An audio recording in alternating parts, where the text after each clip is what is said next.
नमस्कार दोस्तों। अ, अपना जो 1 दिसंबर को जो पशु परीक्षर का एग्जाम था, उसमें जो मैथ के सवाल आए थे उन्हें हम हल करने जा रहे हैं। मैथ के सवाल काफ़ी आए थे, तो उनको हम हल करने जा रहे हैं। तो आप भी अपने एग्जाम में जो आप सवाल करके आए हैं, उनके आंसर आप क्या निकाल के आए हैं, कितने आपके प्रश्न सही होते हैं, ये अच्छी तरह से चेक कर लें। तो आज हम जो शुरू करने जा रहे हैं वो शुरू करने जा रहे हैं 1 दिसंबर 2024 को पशु परीक्षर का जो पहली पारी का जो पेपर था, उस पेपर में जो मैथ के क्वेश्चन आए थे वो हम हल करने जा रहे हैं। तो चलिए शुरू करते हैं हम अपनी क्लास। अब देखें कि पहला सवाल दे रखा है कि किसी वस्तु का क्रय मूल्य उसके विक्रय मूल्य का 4/5।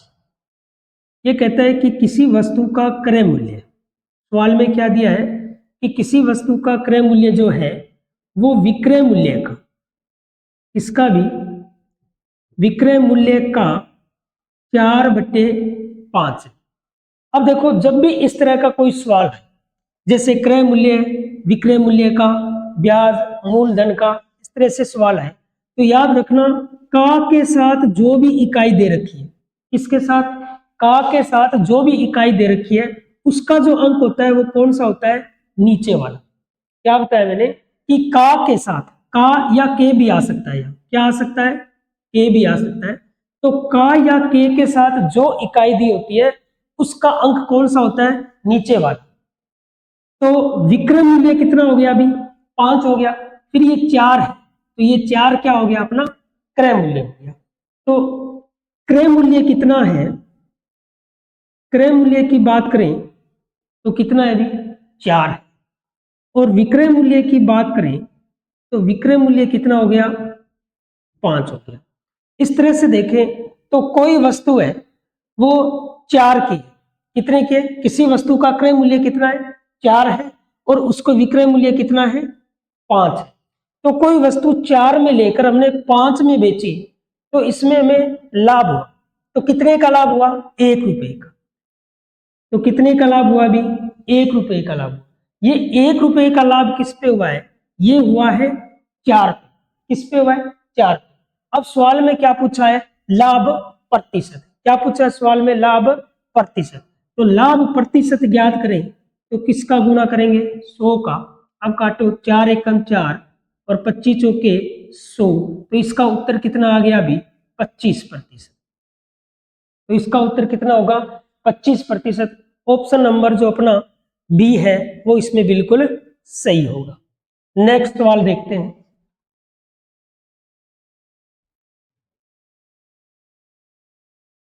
नेक्स्ट सवाल की बात करें तो सवाल है क्रमिक बट्टों 25%, 20% और 15% के समतुल्य एकल बट्टा क्या होगा? अब देखो, इसमें जो बट्टा दे रखे हैं, पहला बट्टा कितना है? 25% है। दूसरे बट्टे की बात करें तो कितना है? 20% है। और जो तीसरा बट्टा दे रखा है वो कितना है? 15%। इस तरह से 3 बट्टे दे रखे हैं। याद रखो, बट्टे का अर्थ होता है उसमें छूट। जो भी हम वस्तु लेते हैं उसमें जो छूट दी जाती है, उस छूट को ही क्या कहता है? क्या कहते हैं? बट्टा कहते हैं। तो 25% की छूट है, फिर 20% की छूट है, फिर 15% की छूट है। तो 25% की छूट का अर्थ हुआ कि हमें जो भी 100 रुपए की वस्तु है, कितने की वस्तु है? 100 रुपए की वस्तु है, उसमें से हमें 25 रुपए की छूट है, तो हमें कितने रुपए देने पड़ेंगे? 75। 20 वाली में कितने देने पड़ेंगे? 80। और 15 वाली में कितने देने पड़ेंगे? 85। तो इस तरह से हम देखें तो कोई वस्तु कितने की थी? भी 100 रुपए की थी। तो इसमें पहला बट्टा कितना है? 25%, यानी 25 की छूट है। तो कितने रुपए दिए? 75 रुपए। तो कितने रुपए देने पड़ेंगे? 75 रुपए देने पड़ेंगे। उसके बाद में 20 की छूट है, तो कितने रुपए देने पड़ेंगे? 80 रुपए देने पड़ेंगे। कितने रुपए देने पड़ेंगे? 80। यहाँ 15 की छूट है, तो कितने देने पड़ेंगे? 85 देने पड़ेंगे। अब हम देखें, 2 जीरो से 2 जीरो, 25, 25 तिये 75 और 25 चौके 100, 4 से ये कट जाएगा, 4 एकम 4 और 20 चौके 80। 20 से 100 कट जाएंगे, 20 एकम 20 और 20 पांचे 100, 5 से 85 को काटे, 5 एकम 5 और 17 पांचे 85, तो कितना है 17 और 3, तो यानी 17 तिये 51। कितने रुपए भी 51। ये 51 रुपए वो है जो हमें देने हैं, कितने में से 100 में से, तो 100 में से हमें कितने रुपए देने हैं 51, तो छूट कितने की है भी 49 की, तो छूट को ही क्या बोलते हैं बट्टा, तो इसका समतुल्य बट्टा क्या हो गया 49%, तो इसका समतुल्य बट्टा पूछा है तो वो कितना है भी 49%, तो इसका कौन सा ऑप्शन है, ऑप्शन नंबर ए इसका बिल्कुल सही है। नेक्स्ट सवाल देखते हैं, बिल्कुल सरल से सवाल थे, अच्छी तरह से आप अपने सवालों को चेक कर लें। नेक्स्ट सवाल है कि किसी वस्तु को अंकित मूल्य पर 28% बट्टे के साथ बेचने पर भी दुकानदार को 20% लाभ अर्जित करता है, यदि वह वस्तु को अंकित मूल्य पर बेचता है तो उसके लाभ का प्रतिशत कितना होता है। देखें पहले तो देखिए जो लाभ होता है, लाभ जो होता है वो हमेशा किस पे होता है क्रय मूल्य पे, तो मान लो हमारे पास जो क्रय मूल्य है, क्रय मूल्य वो कितना है भी 100 रुपए है, जब क्रय मूल्य 100 रुपए है तो इसने लाभ कहा है 20%, तो अपना विक्रय मूल्य कितना हो गया भी, तो विक्रय मूल्य जो हो गया वो हो गया 120 रुपए, कितना हो गया अभी, तो अपना जो विक्रय मूल्य हो गया वो कितना हो गया 120 रुपए। तो अब वो कहता है कि वो अंकित मूल्य पर बेचता है, वो किस पे बेचना चाहता है अभी अंकित मूल्य पर, तो अंकित मूल्य पर देखिए तो पहले तो अंकित मूल्य में छूट कितने के दे रखे हैं 28% की, तो यानी बट्टा कितना दे रखा है, बट्टा होता है छूट, तो कितना दे रखा है अभी 28%, तो जब 28% की छूट है तो रुपए कितने देने पड़ेंगे हमें, तो 100 में से 28 के 72 रुपए, कितने रुपए देने पड़ेंगे भी 72 रुपए देने पड़ेंगे। तो अब जो बट्टा है यानी अब हमें सवाल क्या पूछा है अंकित मूल्य पर बेचना चाहिए, अंकित मूल्य कौन सा है भी 72, तो जब क्रय मूल्य 100 हो तो विक्रय मूल्य कितना था 120, अब वो किस पे बेचना चाहता है अंकित मूल्य पर, किस पे बेचना चाहता है अभी अंकित मूल्य पर इसको बेचना चाहता है, तो इसका लाभ देखते हैं, तो अब इसको काटे तो 12 से कट जाएंगे, 12 ढाई 120 और 12 छिक्की 72, अब और करते हैं क्या 3 दुए 6 और 5 दुए कितने हो गए 10, अब इस तरह से देखें तो ये कितने हो गए भी 500 बट्टा में 3, अब 500 में 3 का भाग देंगे तो 5 एकम 5 बच गए 2, 6 तिये 18, फिर 2 बच गए 6 तिये 18, फिर 2 बच गए और बट्टा में 3, तो ये कितना हो गया अभी 166 से 2/3, ये वो है जो अंकित मूल्य है, तो अंकित मूल्य कितना हो गया अभी 166 से ही 2/3 अंकित मूल्य हो गया। अब वो कहे कि ये इसी अंकित मूल्य पर बेचना चाहिए, वस्तु कितने की थी 100 की, यानी कितने में खरीदी 100 की, और वो कितने में बेच रहा है अंकित मूल्य पर बेचे तो कितने में बेचेगा 166 से ही 2/3, तो कितना अधिक है भी, तो वो है 66 से ही 2/3, तो इसका उत्तर कितना हो जाएगा अभी 66 से ही 2/3% का इसको क्या मिल जाएगा लाभ मिल जाएगा। कब, जब वो अंकित मूल्य पर बेचे, जब वो किस पर बेचे अंकित मूल्य पर बेचे, तो इसको जो लाभ होगा वो 66 से 2/3% का क्या होगा लाभ होगा। चलो नेक्स्ट सवाल देखते हैं।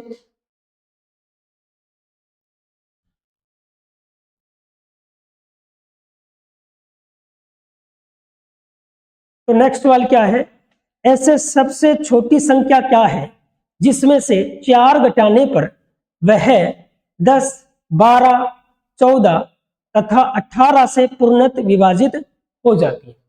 अब देखिए छोटी संख्या, छोटी से छोटी संख्या, बड़ी से बड़ी संख्या, ऐसा सवाल पूछा जाता है, तो जब भी आपसे पूछे छोटी संख्या, क्या पूछे भी छोटी संख्या पूछे, या आपसे पूछा जा सकता है बड़ी संख्या, क्या पूछे भी बड़ी संख्या, तो याद रखो जब भी आपको पूछे छोटी संख्या तो आप उस संख्या का क्या ज्ञात करोगे एलसीएम ज्ञात करोगे, क्या ज्ञात करोगे एलसीएम, और जब भी बड़ी संख्या पूछे तो क्या ज्ञात करोगे एचसीएम। कभी कभी इस बात से भी कंफ्यूज हो जाते हैं कि एलसीएम कब ज्ञात करेंगे और एचसीएफ कब ज्ञात करेंगे। तो याद रखो कि इसमें क्या आता है, अल से याद रखना लघु, अल से क्या याद रखना अभी, लघु, यानी लघु का अर्थ क्या हो गया, छोटा।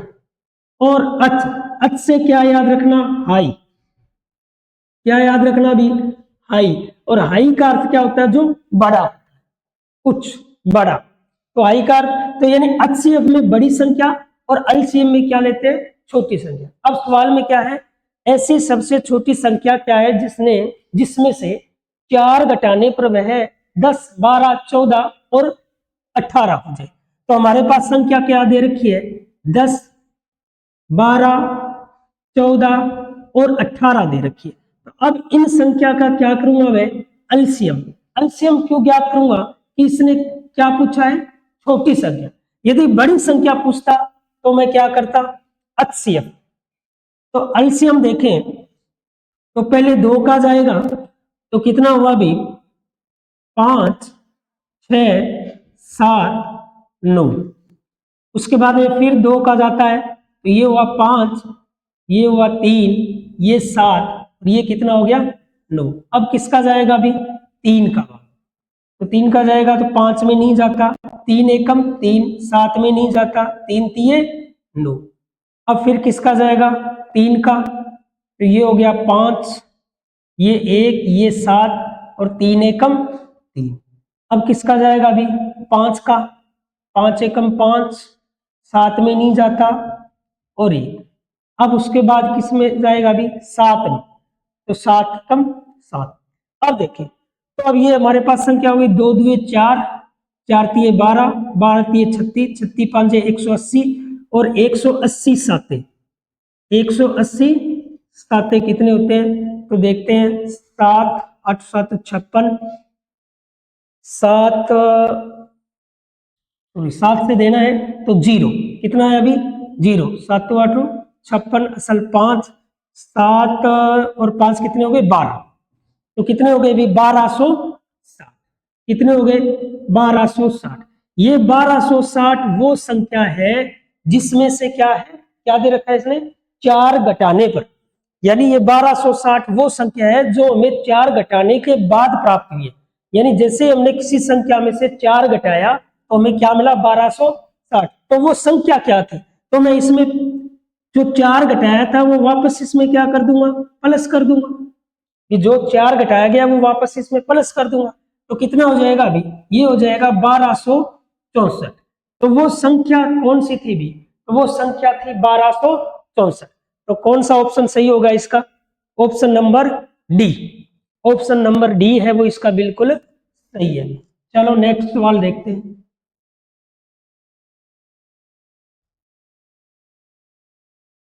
नेक्स्ट सवाल देखो, ऐसे सबसे बड़ी संख्या क्या है जिसमें 149, 248 तथा 623 को विभाजित करने पर क्रमशः 5, 8 और 11 शेष बचता है।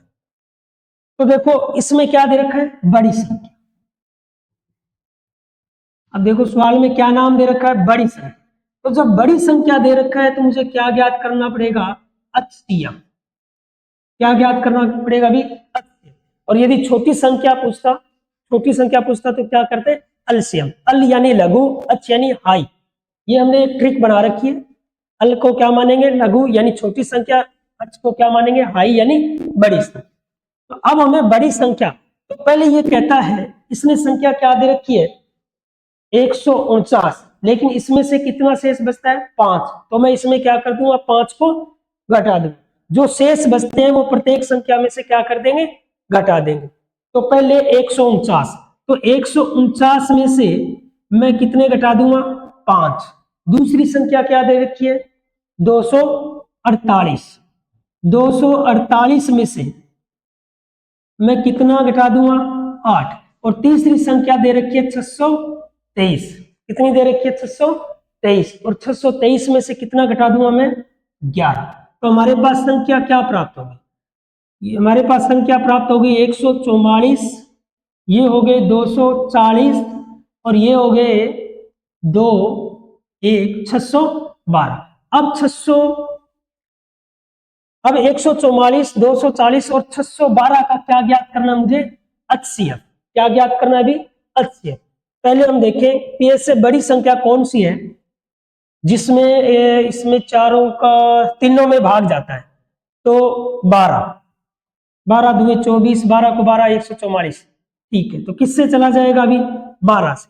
तो 12 को 12 से करेंगे 144, फिर 2 12 दुए 24 20, फिर 12 पंजे 60 और 12 एकम 12। अब कोई ऐसी संख्या है क्या जिससे ये तीनों कट जाए? कोई ऐसी संख्या है क्या जिससे ये तीनों कट जाए? तो 12 से 2 से ये कट जाएगा, ये कट जाएगा, लेकिन ये नहीं कटेगा। फिर 3 से ये कट जाएंगे, लेकिन ये कट जाएंगे, लेकिन 20 नहीं कटेगा। यानी ऐसी कोई संख्या नहीं है। अब ऐसी कोई संख्या नहीं है जिससे ये तीनों विभाजित हो। इसका मतलब किससे विभाजित है? केवल 12 से। तो इसका उत्तर क्या आया अभी? 12। तो इसका उत्तर कितना आया अपना? 12। तो इसका उत्तर है 12, यानी ऑप्शन नंबर 1 बिल्कुल सही है। नेक्स्ट सवाल को देखते हैं। अब नेक्स्ट सवाल क्या दे रखा है कि दो संख्याओं का महत्तव समाप्रत्यय क्या है यदि उनका लघुत्तम समाप्रत्यय उनके महत्तव समाप्रत्यय का 36 गुना है। तो देखो लघुत्तम समाप्रत्यय क्या है? लघुत्तम का 36 गुना है। लघुत्तम का क्या है? उनका लघुत्तम समाप्रत्यय उनके महत्तव समाप्रत्यय का 36 गुना है। ठीक है, यानी महत्तव समाप्रत्यय, तो हम HCF को क्या मान लेते हैं? भी HCF को मान लेते हैं x। तो इसका 36 गुना क्या है? LCM। तो हमारे पास LCM क्या हो गया? LCM हो गया 36x, क्योंकि सवाल में क्या दे रखा है कि जो LCM है वो HCF का क्या है? 36 गुना है। तो LCM क्या हो गया? 36x। अब आगे क्या दे रखा है कि इनका गुणनफल, गुणनफल यानी गुणा, यदि इनको गुणा करें, यानी x गुणा में 36x गुणा करें तो कितना होता है? 2304 होता है। गुणा करने पे कितना प्राप्त होता है? 2304। अब इनका गुणा करें तो ये हो गया x की स्क्वायर, ये हो गया 2304, और ये 36 कहाँ जाएगा? बट्टा में। अब इसको काटो, ये 6 से कटेगा, 6 छक्के 36, इसको काटो, 6 तिये 18, कितने बच गए अभी? 6 तिये 18 बच गए, 5 बच गए, तो 7 8 56, यानी 2304 में भाग किसका देंगे? 6 का। तो 6 तिये 18, कितने बच गए? 5 उतारा 0, तो 8 छिक्के 48 बच गए, 2 4 6 चौके 24, यानी ये हो गए 384। अब 384 में 6 का भाग देंगे, तो 6 छिक्के 36 और 6 चौके 24, यानी x की स्क्वायर बराबर कितना आ गया? अभी 64 आ गया। x की स्क्वायर बराबर कितना आ गया? 64। लेकिन हमें तो मान किसका निकालना है? केवल x का। तो x की मैं यहाँ स्क्वायर हटाऊंगा, तो इसका क्या निकलेगा? अभी वर्गमूल। क्या निकलेगा? वर्गमूल। तो x बराबर 64 का वर्गमूल क्या होता है? अभी 8 होता है। 64 का वर्गमूल क्या होता है? 8। तो x का मान कितना आया? 8 आया। अभी तो इसका कौन सा ऑप्शन सही होगा? ऑप्शन नंबर डी इसका बिल्कुल सही है। नेक्स्ट सवाल देखते हैं।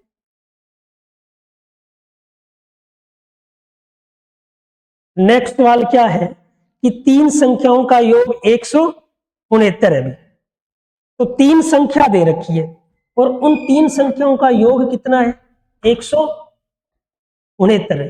ठीक है, पहली और दूसरी संख्या का अनुपात, यानी तीन संख्या है और उन संख्याओं में पहली और दूसरी संख्या का यदि हम अनुपात देखें, किनका अनुपात देखें?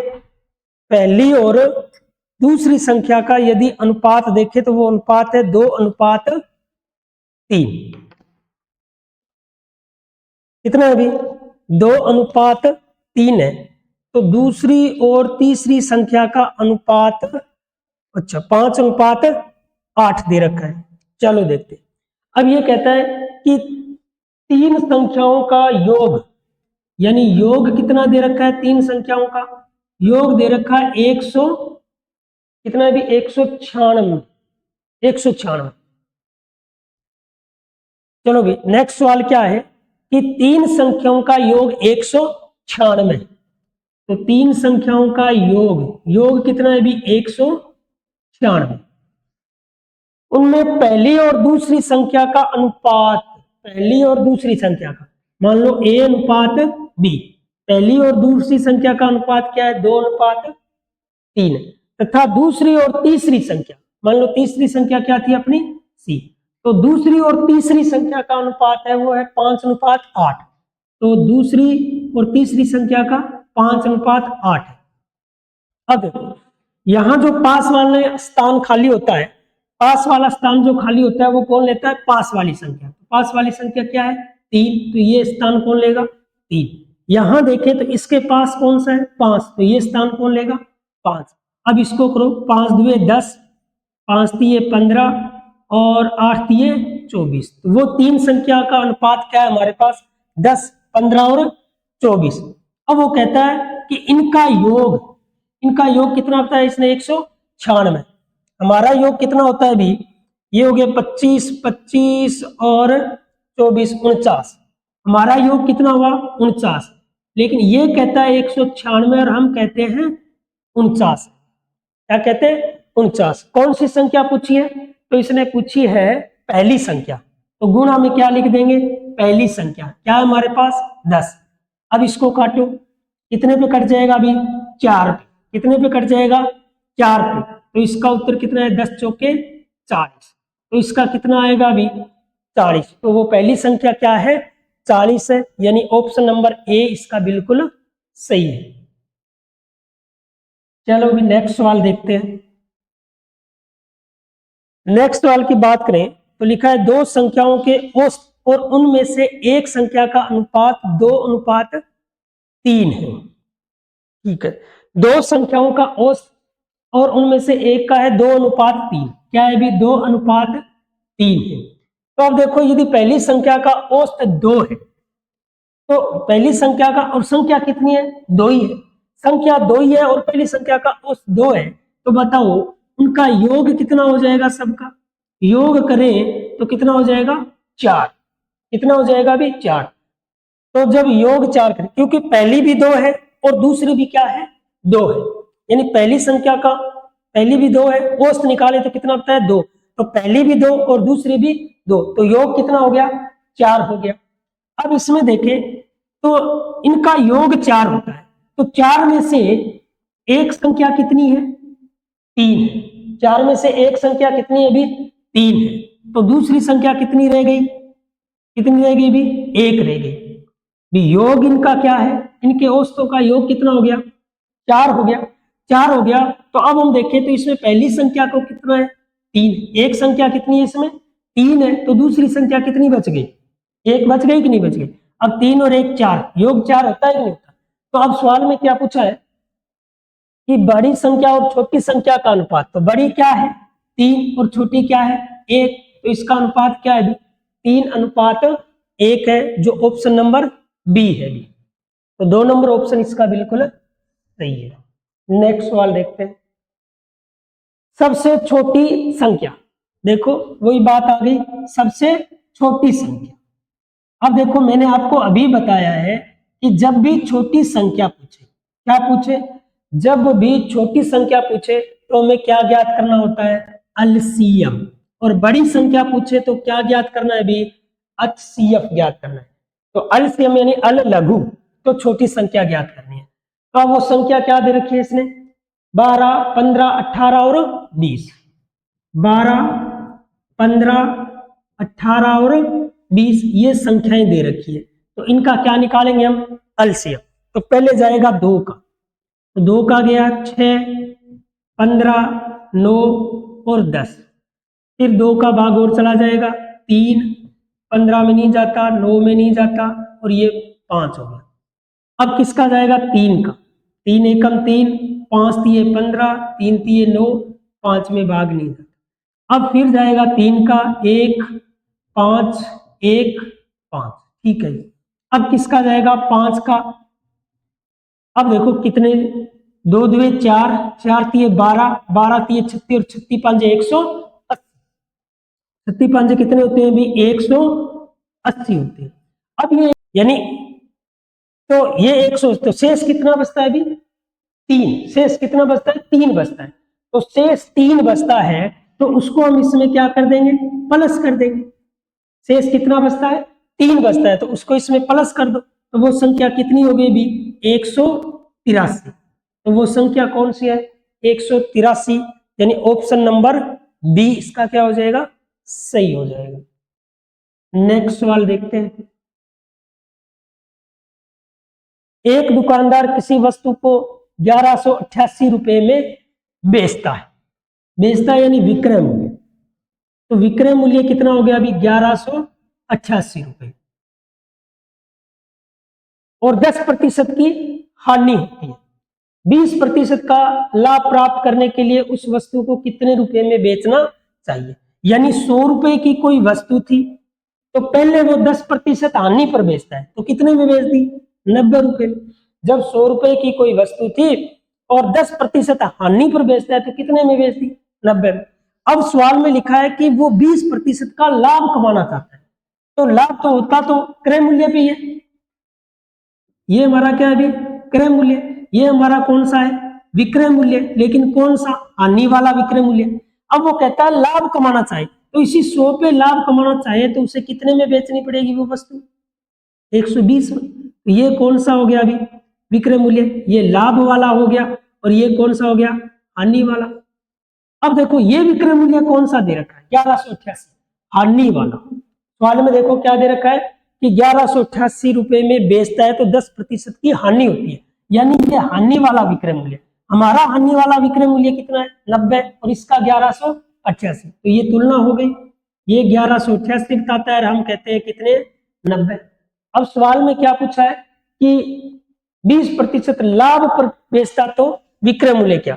तो लाभ वाला विक्रय मूल्य क्या? ये है। तो गुणा में क्या लिख दूंगा? 120। अब काट दो, 0 से 0 कट गया। अब ये करते हैं तो काट दो, 4 तिये 12 और 3 तिये 9।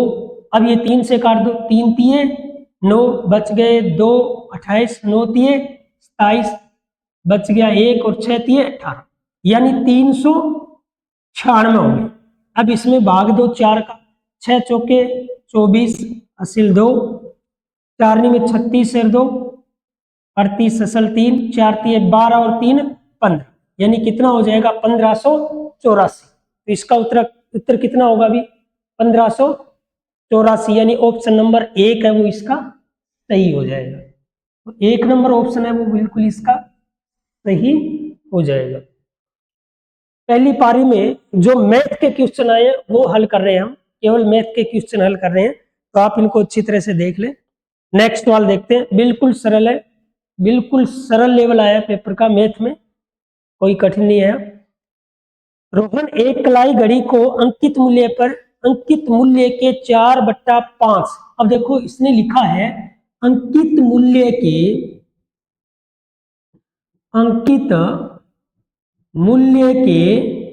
4/5, ये दे रखा है। अंकित मूल्य के 4/5 पर खरीदता है यानी क्रय करता है, यही बात दे रखी है। अब मैंने पहला जो सवाल करवाया था उसी में मैंने बताया था कि जब भी आए अंकित मूल्य के या अंकित मूल्य का, मूलधन का, मूलधन के, इस तरह से आए तो याद रखो का और के साथ जो भी इकाई आई है, तो इसके के साथ क्या इकाई आई है? अंकित मूल्य। तो वो उसका अंक कौन सा होता है? नीचे वाला। कौन सा अंक होता है? नीचे वाला। इसका मतलब अंकित मूल्य कितना है? 5 है। तो क्रय मूल्य कितना हो गया अभी? 4 हो गया। तो इसका अंकित मूल्य कितना हो गया? 5। और क्रय मूल्य कितना हो गया अभी? क्रय मूल्य जो हो गया वो कितना हो गया? 4। अंकित मूल्य हो गया 5 और क्रय मूल्य कितना हो गया? 4। अब वो कहता है कि अंकित मूल्य से 8% अधिक पर बेचता है, तो अंकित मूल्य इससे 8% अधिक पर बेचता है, तो उसका विक्रय मूल्य देखेंगे कितना होता है। तो 5 का यदि हम 8% निकालें तो कितना हो जाएगा? 8 5 40, 40 बट्टा में 10, 0 से 0, 10 का भाग देंगे 0.4, तो यानी वो कितने में अधिक में बेचता है अभी, 0.4 अधिक में बेचता है, तो उसका विक्रय मूल्य कितना हो जाएगा, 5.4 हो जाएगा। कितना हो जाएगा अभी, 5.4, यानी वो 5.4 रुपए में उस वस्तु को बेचता है। तो अब उसका लाभ बताना है, लाभ प्रतिशत बताना है। तो याद रखो लाभ हमेशा किस पे होता है, क्रय मूल्य पे। तो 4 की वस्तु थी, कितने में बेचती, 5.4 में, यानी कितने का लाभ हो गया, 1.4 का लाभ हो गया। ये किस पे हुआ, 4 पे, क्योंकि क्रय मूल्य कितना है, 4, तो 1.4 का लाभ किस पे हो गया, 4 पे। परसेंट पूछे तो गुणा में क्या लिख दूंगा, 100, ये पॉइंट हटाऊंगा तो बट्टा में 0। अब 0 से 0 कट गए, अब इसको काटो, 2 दुए 4 और 7 दुए 14, 2 एकम 2 और 5 दुए 10। अब देखो 7 5 35, तो इसका कितना उत्तर आएगा अभी, 35%। कितना उत्तर आएगा, 35%। ऑप्शन नंबर 1 है वो इसका बिल्कुल सही है, बिल्कुल सही है ऑप्शन नंबर 1 इसका। नेक्स्ट सवाल देखते हैं। अब नेक्स्ट सवाल की यदि हम बात करें तो लिखा है अंकित ने 4 कमीजें 550 रुपए प्रत्येक की दर से, यानी एक कमीज का जो मूल्य है वो कितना है, 550 है। तो 4 का कितना हो गया अभी, तो 550 यानी 4 इंटू 550, ये हो गए 22। कितने हो गए अभी, 22। तो 4 कमीजों का कुल मूल्य कितना होगा, 22 हो गया। 2 पतलून है, पतलून कितनी है अभी, 2 है, और एक पतलून का मूल्य कितना है, 820 रुपए। एक का 820 रुपये, कितनी पतलून ली, 2, तो दोनों का कितना हो गया अभी, 1640। अब इनका योग करें तो ये हो गए 6, कुल आइटम कितने हो गए अभी, 6 हो गए, और 6 का रुपया कितना देना पड़ा, 0 4 8 और 3, यानी जो 6 थे, 6 आइटम थे, इन 6 आइटमों के कितने रुपए देने पड़े, कुल 3840 रुपए। तो कहता है इनका औसत मूल्य क्या होगा। तो औसत ज्ञात करें तो राशियों का योग बटा राशियों की संख्या। तो इसमें 3840 में मैं किसका भाग दे दूंगा, 6 का, तो 6 छिक्के 36, बच गए 2, 6 चौके 24 और 0, तो कितना आएगा अभी औसत इसका, 640। कितना आएगा, 640 रुपए। ऑप्शन नंबर ए है इसका बिल्कुल सही है। नेक्स्ट सवाल देखते हैं। नेक्स्ट सवाल की बात करते हैं। एक कक्षा के 33 विद्यार्थियों का औसत वजन 35 किलोग्राम। 33 विद्यार्थियों का औसत वजन कितना है, 35 किलोग्राम। यदि कक्षा अध्यापक और प्रधानाध्यापक के वजन को भी जोड़ दिया जाए, देखो पहले कितने बच्चे थे भी, 33 थे, लेकिन इन 33 का औसत कितना था, 35 था। कितना था, 35। अब 2 व्यक्ति और आ गए, कौन, एक कक्षा अध्यापक आ गया और दूसरा कौन आ गया अभी, प्रधानाध्यापक। तो जब 2 और आ जाएंगे तो ये टोटल कितने हो जाएंगे अभी, 35। जब 2 और आ गए तो ये कुल कितने हो गए, 35 हो गए। लेकिन कहता है कि प्रत्येक पे जैसे ये 2 आते हैं तो औसत वजन 1 किलोग्राम क्या हो जाता है, बढ़ जाता है। तो यानी 1 किलोग्राम बढ़ेगा तो ये खुद 35 जो पहले औसत है वो तो लेके आएंगे। तो 35 दोनों पहले लेके आ गए, 35 तो पूरा करेंगे, फिर एक एक सब पे बढ़ता है, तो कुल कितने सदस्य हो गए, 35। तो 35 पे एक एक और बढ़ता है तो 35 किलोग्राम और बढ़ गया। अब टोटल कितना बढ़ गया, टोटल कितना हो गया, और सदस्य कितने आए थे, 2। तो कक्षा अध्यापक और प्रधानाध्यापक का औसत पूछा है, यानी 2 का पूछा है, तो बट्टा में क्या लिख देंगे, 2। अब इनका योग करें तो ये होता है 70 और 35 105, तो 105 बट्टे 2। अब इसका करेंगे तो कितना हो जाएगा, 5 दुए 10, ठीक है, उतारा 5 0। उसके बाद में हो गया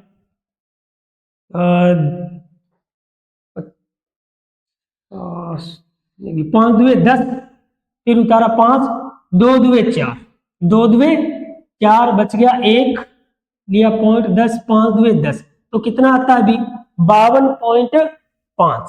तो ऑप्शन नंबर ए है इसका बिल्कुल सही हो जाएगा। तो इसका कितना होगा अभी 52.5 औसत निकला। नेक्स्ट सवाल देखते हैं। नेक्स्ट सवाल की बात करें तो लिखा है कि एक कक्षा के 40 विद्यार्थियों में से 45% लड़कियां। टोटल कितने विद्यार्थी हैं अभी? 40। 40 में से 45% क्या लड़कियां। तो 40 का मैं पहले 45% निकाल लूंगा। 0 से 0, 5 दुए 10 और 9 पंजे 45, 2 दुए 4, तो 9 दुए 18। ये 18 क्या है अभी? ये जो 18 है वो लड़कियां हैं। तो लड़कियां कितनी है? 18। तो बताओ लड़के कितने बच गए 40 में से? 22, क्योंकि टोटल जो संख्या है कक्षा में वो 40 विद्यार्थी है। 40 में से 18 लड़कियां हो गई। कैसे निकाला? 45% निकाल लिया 40। 18 लड़कियां हो गई तो 22 क्या हो गए? लड़के। अब लड़कों का औसत कितना दे रखा है अभी?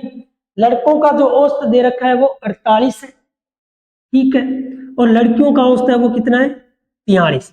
अब कुल औसत कर लेते हैं दोनों। तो ये हो गए कितने हो गए भी? 8 दुए 16, 8 दुए 16 और 1 17। इसको करें 4 दुए 8, 4 दुए 8, तो ये हो गया 6, 15 असल 1, ये हो गए 10 56। इनको करें 8 ये 24 और ये 3 5, 4 8 चौके 32 असल 3 और ये हो गए 7। तो ये हो गए 4, ये हो गए 7 और ये हो गए 7, 774। अब इनको जोड़ो भी। अब इनको जोड़ें तो 6 और 4 10 हो गए असल 1, 5 और 7 कितने हो गए भी? 12, 12 और 1 13 हो गया, ठीक है भी। अब 7 और 1 कितना हो गया? 8, ठीक है, और ये बच गया ये हो गए 1830। कितने हो गए भी? 1830 हो गए। तो अब पूछा इसने कि पूरी कक्षा का औसत, तो पूरी कक्षा में कितने विद्यार्थी हैं भी? 40, तो निकाल देंगे औसत। 0 से 0 कट गया। अब 183 में 4 का भाग देंगे तो 4 चौके 16, बच गए 2, उतारा 3 23, 5 चौके 20, बचा 3, 3 लिया पॉइंट, उतारा 0, 7 चौके 28, बच गए 2, उतारा 0, 5 20, यानी कितना हो गया अभी? 45 75। तो ऑप्शन नंबर ए है इसका क्या है? बिल्कुल सही है। नेक्स्ट सवाल देखते हैं। नेक्स्ट सवाल है किसी संख्या में से 111 घटाने पर वह स्वयं की 83% रह जाती है। किसी संख्या से, मान लो वो संख्या क्या थी? 100 थी। सवाल क्या है भी? नेक्स्ट सवाल क्या है? किसी संख्या में से 111 घटाने पर वह स्वयं की 63% रह जाती है। कितनी रह जाती है? 63%। तो यानी संख्या क्या थी? 100 और कितनी रह जाती है? 63। तो इसका मतलब घटाया कितना हमने? 37। जब 37 घटाया तभी तो 63 बची। लेकिन ये कितने घटाने की बात कर रहा है? 111। तो ये तो कह रहा है कि हमने कितना घटाया? 111, लेकिन हम कह रहे हैं कितना घटाया? 37, तब 63 बचता है। तो ये 111 कहता है, हमने कितना कहा? कितना कहा अभी? 37। क्या पूछा है? उस संख्या का 20%। तो इसका 20% निकाल लो। तो इसका 20% निकाल लें तो ये कट जाएगा 7, ये 21, 3 3 और गया, ये 3 से कट जाएगा और 20 60, 20 क्या हो जाएगा अभी? 60 हो जाएगा। तो उसका 20% क्या होगा अभी? 60। उस संख्या का 20% क्या होगा? 60। ऑप्शन नंबर ए है इसका बिल्कुल सही हो जाएगा। चलो नेक्स्ट सवाल देखते हैं। कोई धनराशि साधारण ब्याज की समान दर से 5 वर्ष में 8000 हो जाती है। 5 वर्ष में कितनी होती है? 8000 रुपए हो जाती है। और 8 वर्ष में वो राशि कितनी हो जाती है? 9800 रुपए हो जाती है। कितनी हो जाती है? 9800। अब हम अंतर देखें तो यहाँ कितना होगा? 3, और यहाँ कितना हो गया अभी? यहाँ हो गया 1800। कितना हो गया? 1800। तो 3 साल का वो ब्याज कितना देता है? 1800 रुपए देता है। 3 साल का कितना ब्याज देता है अभी? 1800 रुपए ब्याज देता है। तो जब 3 साल का 1800 रुपये ब्याज देता है तो 1 साल का कितना हो गया? 1 साल का हो गया 600 रुपये। कितना हो गया? 600 रुपये। तो अब हमें क्या ज्ञात करना है अभी? हमें ज्ञात करना है दर। क्या ज्ञात करनी है अभी? दर ज्ञात करनी है। तो दर का सूत्र क्या होता है? 100 इंटू ब्याज। तो ब्याज कितना है अभी? 600 बट्टा में मूलधन। अब देखो मूलधन निकाले तो यहां कितने वर्ष का ब्याज निकालने? पहले 5 वर्ष का। तो 5 वर्ष का ब्याज कितना हो जाएगा? तो 5 वर्ष का ब्याज हो जाएगा अपना 3000 रुपये। कितना हो जाएगा अभी? 3000। इसका मतलब इसमें क्या है, 3000 जो ब्याज है वो मिला हुआ है, ये मूलधन नहीं है, ये मिश्र धन है। ये क्या है अभी? मिश्र धन है। तो इस मिश्र धन में से मैं 3000 रुपये ब्याज है ये घटा दूं तो कितना हो जाएगा? 5000। तो मूलधन कितना हो गया? 5000 गुणा में समय कितना है? 1, क्योंकि हमें ये ब्याज कितने वर्ष का लिया है? 1 का लिया है। तो समय कितना हो जाएगा? 1। अब इनको काटो 2 जीरो से, 2 जीरो, 1 जीरो से 1 जीरो, 5 से काटो 12 पंजे 60। तो वो दर कितनी हो जाएगी भी? 12%। दर कितनी हो जाएगी? 12%। ऑप्शन नंबर ए इनका बिल्कुल सही है। नेक्स्ट सवाल देखते हैं। साधारण ब्याज की समान दर पर 2 वर्षों के लिए वाई को 8000 ऋण देता है तथा जेड को 4 वर्षों के लिए 6000 ऋण देता है, दोनों साधारण ब्याज की दर से। चलो साधारण ब्याज की दर से देखें तो दर हमें पता नहीं है, दर हमें इसमें पता नहीं है, लेकिन ब्याज का सूत्र क्या होता है? ब्याज का सूत्र होता है मूलधन। तो मूलधन कितना है? पहला 8000। कितना है अभी? 8000। ब्याज का सूत्र क्या होता है? मूलधन गुना दर। दर इसमें दे नहीं रखी है, आर मान लेते हैं। तो मूलधन गुना दर गुना में समय। समय कितना है अभी? 2 वर्ष बट्टा में 100। अब दूसरा किसको देता है? वो जड। ये तो किसको दे रहा है? वो एक्स को दे रहा है। अब जड को भी दे रहा है तो प्लस में किसका देखेंगे? जड का। तो जड को कितनी राशि दे रहा है? वो 6000। तो मूलधन कितना हो गया? 6000। लेकिन दर इसकी भी नहीं दे रखी है, तो इसकी दर क्या हो गई भी? आर मान लेंगे। लेकिन समय कितना है इसका? 4 वर्ष बट्टा में कितना है? 100। अब इन दोनों से जो ब्याज प्राप्त होता है, इन दोनों से जो ब्याज प्राप्त होता है वो कुल राशि कितनी बताई है इसने? 2400 रुपये बताई। यानी दोनों से जो ब्याज प्राप्त होता है वो कितनी राशि बताई इसने? 2400। अब हम देखें 2 जीरो से 2 जीरो कट गए, यहां भी 2 जीरो से 2 जीरो। अब इसको करें 8 दुए 16, ये हो गए 160 आर प्लस में ये हो गए 6 चौके 24 यानी 240 आर बराबर कितने हो गए भी? 24।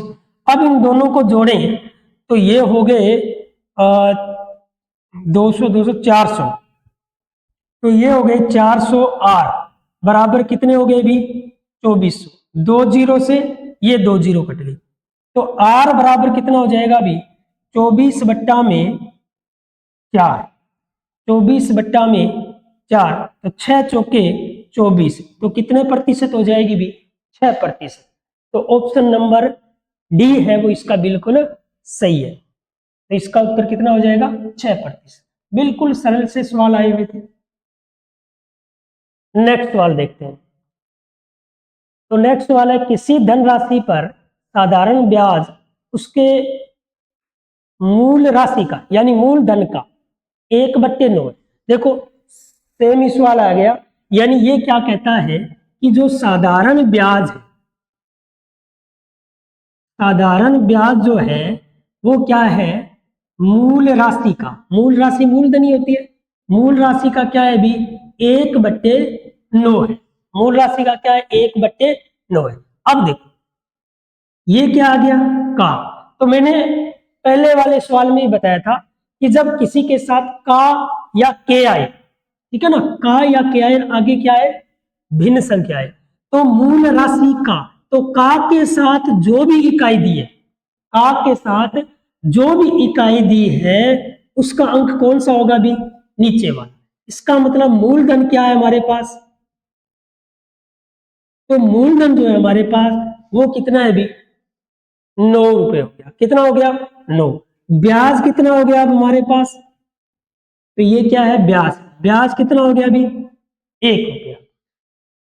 तो अब वो कहता है कि किसी धनराशि पर साधारण ब्याज उसके मूल राशि का 1/9 है और ब्याज की वार्षिक दर वर्षों की संख्या के बराबर है। अब ये कहता है दर और वर्ष दोनों आपस में क्या है भी बराबर है।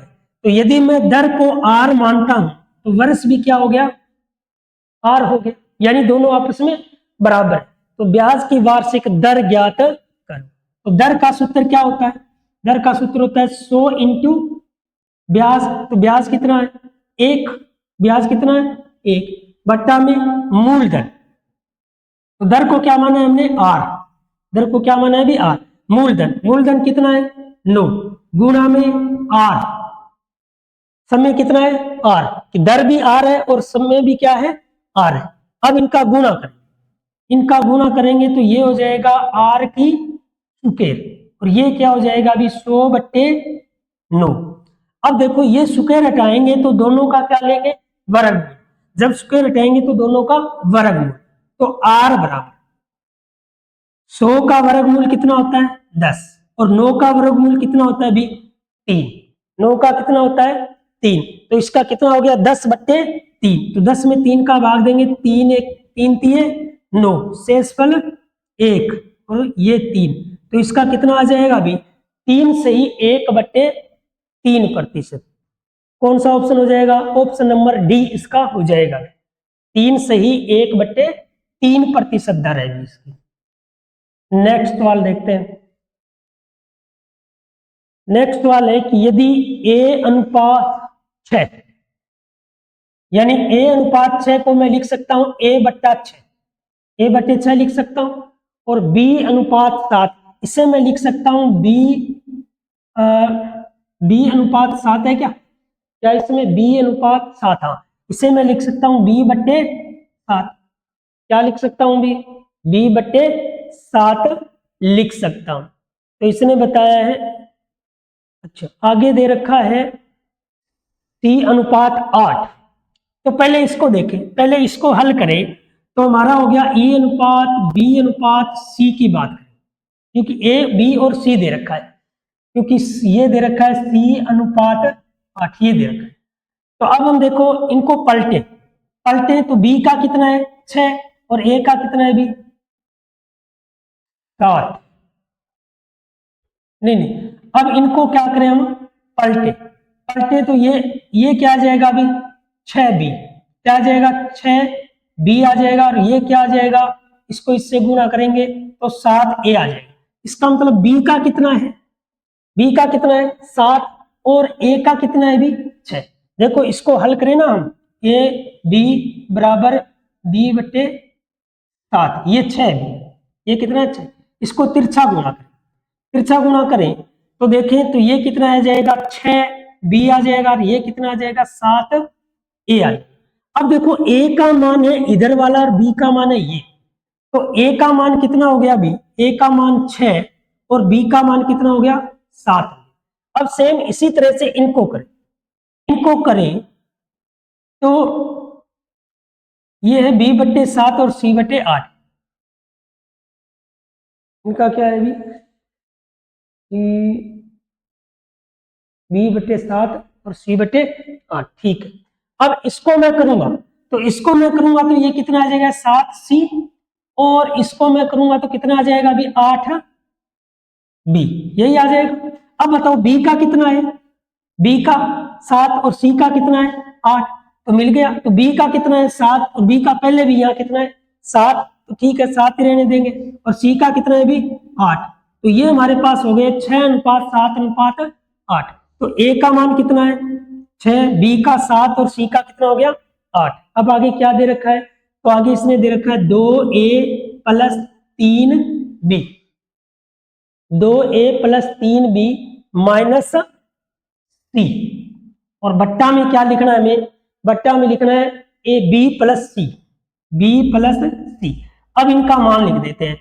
तो ये हो गया 2 गुना में ए का मान कितना है 6, प्लस में 3 गुना में बी का मान कितना है 7, माइनस में 8, बट्टा में देखें तो ये हो गया बी का मान 7 और सी का मान 8।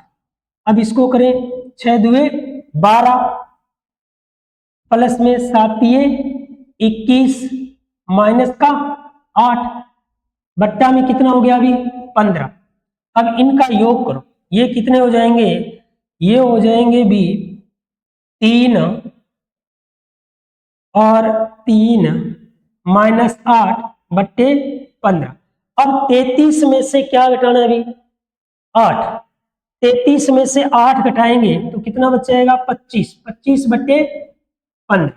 अब ये करते हैं क्या 5 5 25 और 5 तिये 15, तो वो क्या है अभी 5 बट्टे 3। सवाल में क्या पूछा है उनका मान, तो उनका मान 5 बट्टे 3। ऑप्शन नंबर डी इसका सही हो जाएगा। ऑप्शन नंबर डी क्या हो जाएगा अभी इसका सही हो जाएगा। तो इसका उत्तर कितना है 5 बट्टे 3 है। नेक्स्ट ये कहता है यदि कोई राशि चक्रवृद्धि ब्याज पर 18 वर्षों में स्वयं की 8 गुनी हो जाती है, तो स्वयं की क्या हो जाती है 8 गुनी। तो देखो जब भी ऐसे हो तो पैसा जो होता है, पैसा और समय, क्या दिया इसमें पैसा और समय। पैसा कितना दिया है अभी, पैसा दे रखा है 8, यानी 8 गुनी हो जाती है तो 8, और समय कितना दे रखा है अभी 18 वर्ष। समय कितना दे रखा है 18 वर्ष। याद रखो जब भी ऐसा सवाल हो, जब भी ऐसा सवाल हो चक्रवृद्धि ब्याज में कि स्वयं की 2 गुनी हो जाती है, 3 गुनी हो जाती है, 4 गुनी हो जाती है, ऐसा हो तो याद रखो कि जो पैसा होता है वो तो किस में चला जाता है घात में। पैसा तो क्या हो जाता है घात में, और समय किस में आता है गुणा में। समय किस में होता है गुणा में। याद रखो पैसा जो होता है वो क्या होता है किसी का घात होता है, और समय जो होता है वो किसी का गुणा होता है। तो अब पैसा देखें तो ये 8 जो है ये किसकी घात हो सकती है, यानी क्या ये किसी का वर्ग है, या ये किसी का घन है, या किसी पे घात 4 है, क्या है। तो हमें पता है कि जो ये 8 है ये 2 पर 3 की घात होती है, यानी 2 का घन है। 8 है वो क्या है 2 का घन है, तो ये है 2 का घन। तो जो ये घात है, घात कितनी है भी 3, तो ये घात है, इस घात से समय को क्या किया गया है गुणा। यहां जो समय था उसको 3 से क्या किया गया गुणा, तभी क्या आया 18 आया। क्या बताया मैंने कि जो पैसा होता है वो किसी संख्या का घात होता है, तो जो घात होती है उसी घात से गुणा करें तो वो क्या होता है समय होता है। तो यहां देखें तो ये किसकी घात है 2 की घात 3 लिखे तो ये कितना आता है 8 होता है, यानी ये 2 का घन है। तो 2 का घन है तो घात कितनी है भी 3। तो इसका मतलब यहाँ जो संख्या थी उसको किससे गुणा किया गया 3 से गुणा किया गया, तब क्या आया 18। तो 3 से गुणा किसको करे कि 18 आ जाए, 6 तिये 18, तो वो समय क्या था अभी 6 था। समय क्या था 6 था। तो सवाल में क्या पूछा है कि वह कितने वर्षों में स्वयं की 2 गुनी हो जाएगी, तो इसका उत्तर कितना होगा अभी 6। इसका उत्तर कितना हो जाएगा अभी 6 हो जाएगा। नेक्स्ट सवाल देखते हैं। नेक्स्ट सवाल देखो अभी, यदि a अनुपात b, ये तो बिल्कुल सरल है अभी, a अनुपात b कितना दे रखा है 2 अनुपात 3 दे रखा है। तो आपको बताना है a minus a plus b, क्या बताना है अभी a प्लस b और 3a माइनस b, ये बताना। तो a का मान कितना है 2 प्लस b का मान 3 लिख देंगे। अब आगे क्या है भी अनुपात है, बीच में क्या है अनुपात। ये हो गया 3 गुणा में a का मान 2 माइनस b का मान कितना हो गया 3। अब इसको करेंगे तो ये हो गया 5, ये हो गया 3 दुए 6, 6 में से 3 निकालेंगे कितना आ जाएगा अभी 3, तो ये क्या हो गया 5 अनुपात 3। तो इसका उत्तर क्या आएगा अभी ऑप्शन नंबर 1 5 अनुपात 3 होगा। नेक्स्ट सवाल देखो। नेक्स्ट सवाल है पेट्रोल का मूल्य 20% बढ़ जाता है तो उनके उपभोग में कितने प्रतिशत की कमी की जाए। अब देखो 20% बढ़ जाता है, तो 20% का अर्थ क्या हो गया, 1/5। क्या हो गया अभी, 1/5। यानी पहले पेट्रोल का भाव कितना था, 5 था, बाद में बढ़ जाता है तो कितना हो गया, 6। यानी 20% बढ़ता है, 20% बढ़ जाता है। तो पहले भाव क्या था, 5, और बाद में कितना हो गया, 6। तो ये कहता है कितने प्रतिशत की कमी की जाए, तो कमी किस में होगा, 6 में। तो 6 में कमी होगी, कितने की कमी करेंगे भी, 1 की, तभी वापस वो आएगा। तो हम 1 की कमी करेंगे किसमें, 6 में। तो प्रतिशत पूछा है तो क्या लगाएंगे, 100। तो ये हुआ 3 2 6, ये हो गया 50। तो 50 में 3 का भाग देंगे, 16 3 48, 16 से ही 2/3% इसका उत्तर आ जाएगा। कितना आ जाएगा, 16 से ही 2/3। ऑप्शन नंबर ए है इसका बिल्कुल सही हो जाएगा। चलो नेक्स्ट सवाल देखते हैं। मंदी के कारण एक वर्ष में सिद्धांत का वेतन 16% घट जाता है और अगले वर्ष 25% बढ़ जाता है। तो पहले क्या है, 16%। 16% का देखें तो ये होता है, 16% का भिन्न कितना होता है अभी, 4 चौके 16 और 25 चौके 100, यानी 16% का अर्थ है 4/25। क्या है अभी, 4/25। दूसरा क्या है, 25%, और 25% का अर्थ क्या है अभी, 1/4। अब देखो ये कहता है पहले घटता है, तो यानी 25 थे और बाद में घटने के बाद में कितने रह जाते हैं, 21। यानी पहला जो था वो कितना था, पहले जो था वो 25 में से 4 घट जाते हैं तो कितने हो जाते हैं, 21। फिर दूसरे अगले वर्ष वृद्धि होती है, तो वृद्धि होती है तो कितना था, 4। वृद्धि होने के बाद में कितना हो जाएगा अभी, 5। वृद्धि होने के बाद में 5। अब इनको देखें तो ये कितना हो गया, 25 चौके 100 और ये कितने हो गए, 105।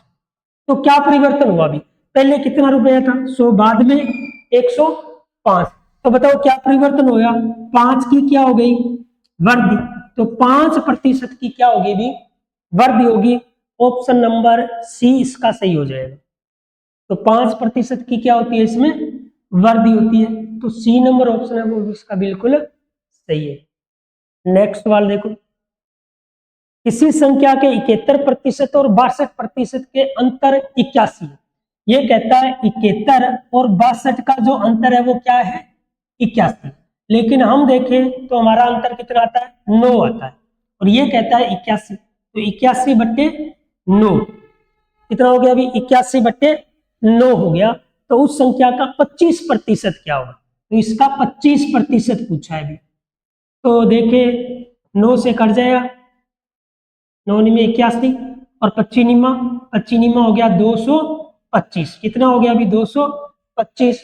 तो वो संख्या क्या है अभी, तो उसका प्रतिशत पूछे तो उस संख्या का 25% क्या है, तो वो है अभी 225। ऑप्शन नंबर सी इसका सही हो जाएगा। क्या हो जाएगा अभी, सी इसका सही हो जाएगा। तो ये हमने जो 1 दिसंबर को जो फर्स्ट पारी का जो एग्जाम हुआ था, जो पेपर हुआ था, उसमें जो मैथ के सवाल आए थे वो हमने किए हैं। तो इसको आप अच्छी तरह से देखें और आप चेक करें कि आपके कितने सवाल सही होते हैं और कितने गलत होते हैं। तो आगे के जो पेपर में, सेकंड पारी में जो पेपर हुआ है उसके जो मैथ के सवाल है उनको भी हम हल करेंगे। तो वो हम आगे की क्लास में हल करेंगे। तब तक के लिए सभी का धन्यवाद। राम।